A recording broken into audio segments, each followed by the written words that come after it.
विभाग के मुखिया माननीय मंत्री बेसिक शिक्षा श्री संदीप सिंह जी से अनुरोध करेंगे कि सर हम सभी का मार्गदर्शन करने की कृपा करें। माननीय मंत्री बेसिक शिक्षा। जब से राष्ट्रीय शिक्षा नीति 2020 को लागू किया गया,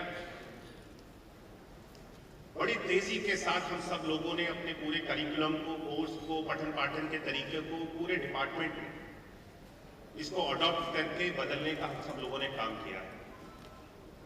और आज इसी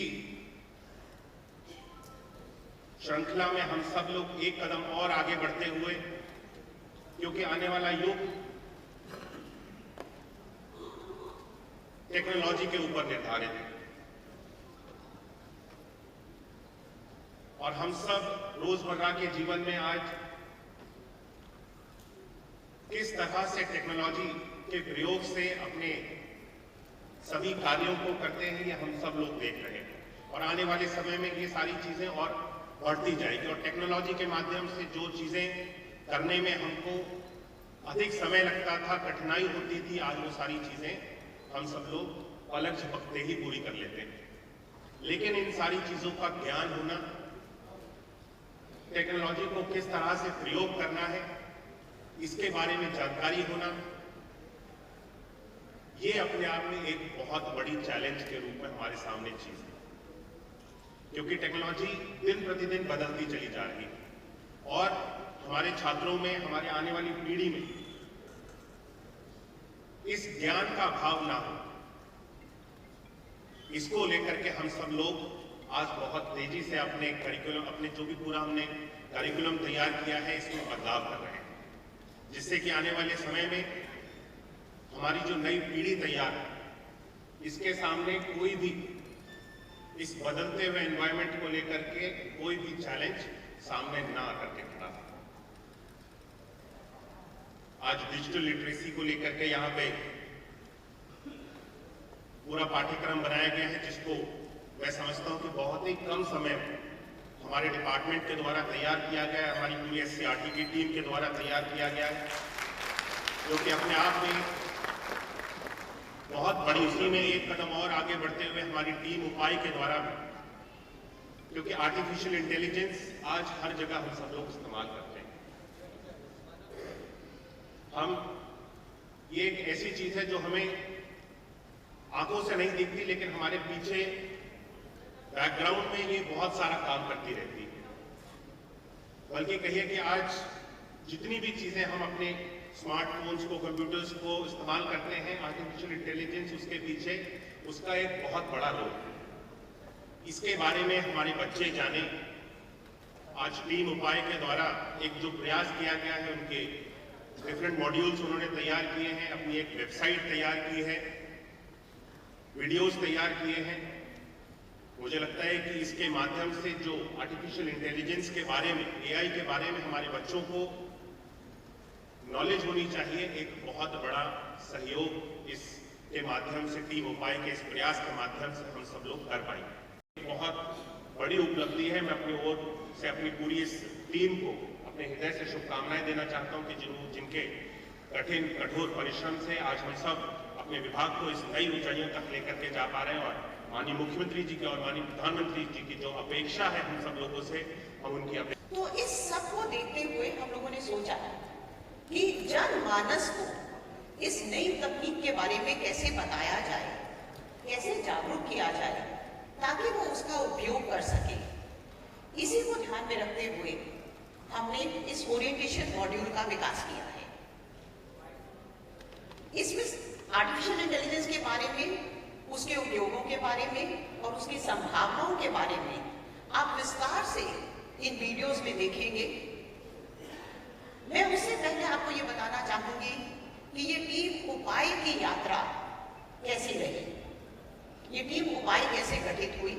टीम उपाय UPAI, Uttar Pradesh artificial intelligence, इसके बारे में जैसा मैंने बताया कि हम लोग ये सोच रहे थे कि कैसे जन जन को आर्टिफिशियल इंटेलिजेंस, कृत्रिम बुद्धिमत्ता के बारे में बताया जाए।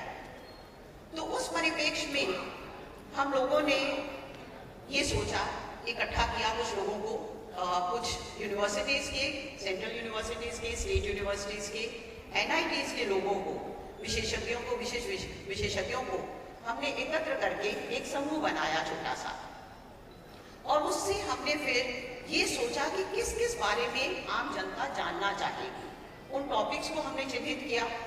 उसके बाद उनसे कहा गया कि इसका आप एक कुछ राइटअप बनाइए। इसके बाद हमें ध्यान आया कि हमारा टारगेट ग्रुप हमारे टीचर्स हैं, स्कूल के टीचर्स हैं, क्योंकि आपके माध्यम से हम इसको जनता तक पहुंचाना चाहते हैं। तो हमने परिषदीय स्कूलों के कुछ टीचर्स को भी अपने समूह में शामिल किया, और प्रतिदिन हम इसकी वर्चुअल मीटिंग्स करते थे। शाम को 5 से 6:30 बजे तक इसकी वर्चुअल मीटिंग्स होती थी। इसके अलावा भी बिहाइंड द सीन बहुत सारा काम चलता था।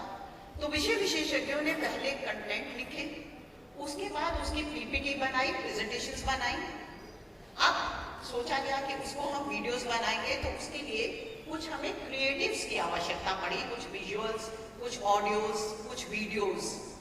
तो उस समय हमने कॉपीराइट, जो हमारी इतनी सारी क्रिएटिव्स, इतनी सारी फोटोज उपलब्ध है इंटरनेट पर, उनको कैसे हम उपयोग कर सकते हैं या नहीं कर सकते, इसके लिए कॉपीराइट इश्यूज को हमने समझा।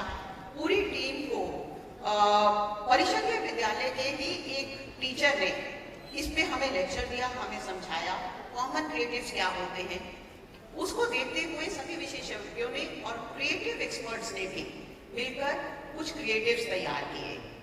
अब उसके बाद जैसे आप स्क्रिप्ट लिखते हैं, स्क्रिप्ट लिखी गई, स्टोरी बोर्ड बनाए गए, उसको हर चीज को हर स्टेप पे, हर कदम पे वर्चुअल मीटिंग में सारे टीम मोबाइल के सामने प्रस्तुत किया जाता था। सबके सुझाव प्राप्त किए जाते थे, उनको इनकॉर्पोरेट करके, उनका समावेश करते हुए नया प्रेजेंटेशन तैयार किया जाता था। उसके बाद हमने वीडियो शूटिंग की, और वीडियो शूटिंग हमने एक यूनिवर्सिटी के स्टूडियो का इस्तेमाल किया। और मैं आपको ये बताना चाहूंगी, इस सब में हमें SCRT का हमने सहयोग लिया, और SCRT से हमने एक छोटी सी प्रोजेक्ट सैंक्शन कराई। सर, ये केवल 4.5 लाख रुपए की प्रोजेक्ट थी। SCRT ने एक 4.5 लाख रुपए की प्रोजेक्ट सैंक्शन की, जिसमें एक्सपर्ट्स को केवल 30,000 रुपए ऑनरेरियम के रूप में दिया गया, और लगभग इतना ही पैसा हमने स्टूडियो के इस्तेमाल के लिए 30-40 हजार रुपया दिया। तो ये ऑनरेरियम उनकी जो 6 महीने की मेहनत है, ये मैं देख रही थी कल कि 28 अप्रैल को मैंने ये ग्रुप गठित किया था। तो ये 5-6 महीने की जो उनकी मेहनत थी, उसकी कोई कीमत नहीं है, लेकिन चूंकि एक कमिटमेंट होती है, एक कॉन्ट्रैक्ट होता है, तो इसलिए हमने एक ऑनरेरियम की व्यवस्था कराई। और उसके बाद फिर हमने सोचा कि इसका एक लॉन्च वीडियो बनाया जाए। लॉन्च वीडियो बनाने के टाइम पे फिर हमें एक एक्सपर्ट की जरूरत पड़ी, जिसका हम वॉइस ओवर देते। तो हमने वॉइस ओवर दिया, जो फ्री ऑफ कॉस्ट हमें मिला। उसके बाद हमने सोचा कि इसको हम लॉन्च कैसे करेंगे, तो एक वेबसाइट बनाई www.teamupay.org, और उस वेबसाइट का भी वेब डेवलपर ने हमारे लिए फ्री में काम किया। तो मैं ये बताना चाहती हूँ कि ये वीडियो, किसी ने मुझसे कहा कि अगर कोई वीडियो ये बनवाएं हम कहीं भी किसी कंसल्टेंट से या प्रोफेशनल से, तो 10-15 लाख से कम में एक वीडियो नहीं बनता। लेकिन ये इतने कम धनराशि में इतना 22 वीडियोस बना दिए गए। और इसके लिए मैं ये केवल, मेरा संदेश केवल इतना है कि अच्छे काम के लिए हमारे समाज के लोग आज भी तैयार हैं निःशुल्क, फ्री में अपनी सेवा उपलब्ध कराने के लिए, अपनी सर्विसेज देने के लिए। हमें उसका अच्छे लोगों को आइडेंटिफाई करके, चिन्हित करके उन्हें अपनी टीम में शामिल करना है और उनका भरपूर उपयोग करना है। Plants are developed by cultivation and made by education. पौधों का, खेती का विकास सिंचाई, निराई, गुड़ाई से होता है, और मनुष्यों का विकास शिक्षा से होता है। शिक्षा, लाइफ इज एजुकेशन,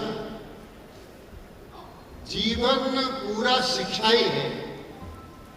आज यहाँ हमारे ACS ने AI के बारे में आपके अब क्लास चलेंगे, और इन क्लासों के द्वारा, इन कक्षाओं के द्वारा सीखकर आप उस बालक को निपुण बनाने का काम करोगे जिसमें पारंगत नहीं है। शिक्षा प्राप्त करना हर बच्चे का जन्मसिद्ध अधिकार है, क्योंकि शिक्षित होते हैं वही विकसित होते हैं।